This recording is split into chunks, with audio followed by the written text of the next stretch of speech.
Hello student, मैं आप लोगों को आज आपके आपके किताब हिंदी किताब क्लास 3 के बच्चे, आज आपकी किताब में एक्सरसाइज 3 एक्सरसाइज 11 आचार्य चाणक्य, इसको मैंने उस दिन बताया था, कहानी के रूप में आपको बता दिया था कि आचार्य चाणक्य कौन थे, वे कहाँ के शिक्षक थे, उन्होंने किस राजा के पास जा कर के अपने देश की रक्षा के लिए सिकंदर से अपने देश को बचाने के लिए किस तरह से बात की थी। और राजा धनानंद नंद ने, मगध के जो राजा थे उस समय नंद हमारे देश के, वो उनको क्या जवाब देते हैं, इसके बाद फिर वो चाणक्य ने क्या कहा था, ये सारी बातें आपको मैंने कहानी में बताई थी। आज मैं आपको इसी चैप्टर के प्रश्नोत्तर को लिखा रहा हूँ। देखिए ये किताब, यही कहानी है, इस कहानी को आप लोग पढ़ेंगे और इसी कहानी से ये जो आपके क्वेश्चन आंसर हैं यहाँ पे, इसको मैंने आज आपके लिए यहाँ लिख दिया है। अब आप इसका स्क्रीनशॉट कर लेंगे, इसका स्क्रीनशॉट कर लीजिए आप लोग।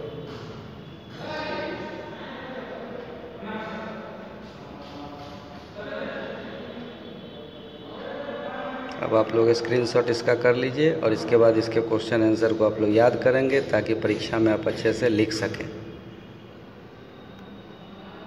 इसमें प्रश्न था कि ब्राह्मण कौन थे और वे कहाँ के आचार्य थे। उत्तर है ब्राह्मण तक्षशिला विश्वविद्यालय के आचार्य थे, उनका नाम चाणक्य था। फिर उसी तरह से प्रश्न है सिकंदर कहाँ का राजा था और उसने कहाँ पर आक्रमण किया। तो सिकंदर यूनान का राजा था, उसने राजा पोरस के राज्य पंजाब पर आक्रमण किया। उसके बाद चाणक्य ने मगध और भारत के बारे में क्या कहा।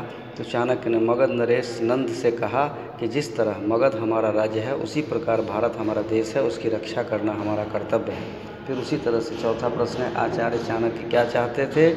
तो चाणक्य चाहते थे कि भारत के सभी राजा अपनी आपसी शत्रुता भुलाकर एक हों और सिकंदर को भारत भूमि से भगाने में एक दूसरे की मदद करें। इस तरह से उसके बाद पांचवा प्रश्न था मैं शिक्षक हूँ इसलिए मेरी मात माने, ऐसा चाणक्य ने क्यों कहा।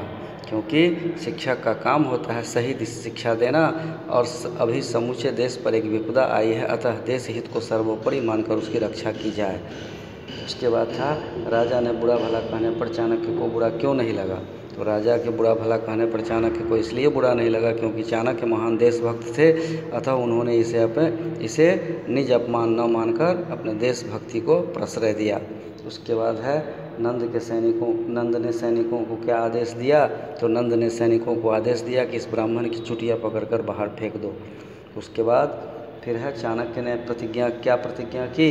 तो चाणक्य ने प्रतिज्ञा की कि वे अपनी चोटी तब तक नहीं बांधेंगे जब तक इस देशद्रोही राजा का अंत नहीं कर लेंगे। अब इसके बाद इस किताब से कुछ आपके ऑब्जेक्टिव प्रश्न सब हैं। देखिए यहाँ खाली जगह है, इसको आप देखिए।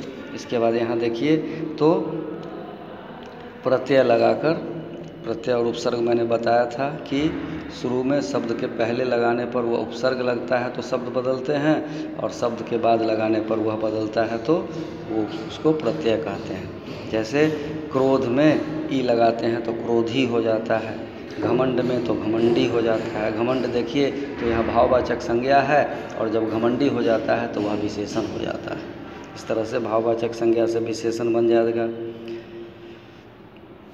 अब उसके बाद देखिए का के की से भरिए। यहाँ देखिए कारक के चिन्ह से भरना है।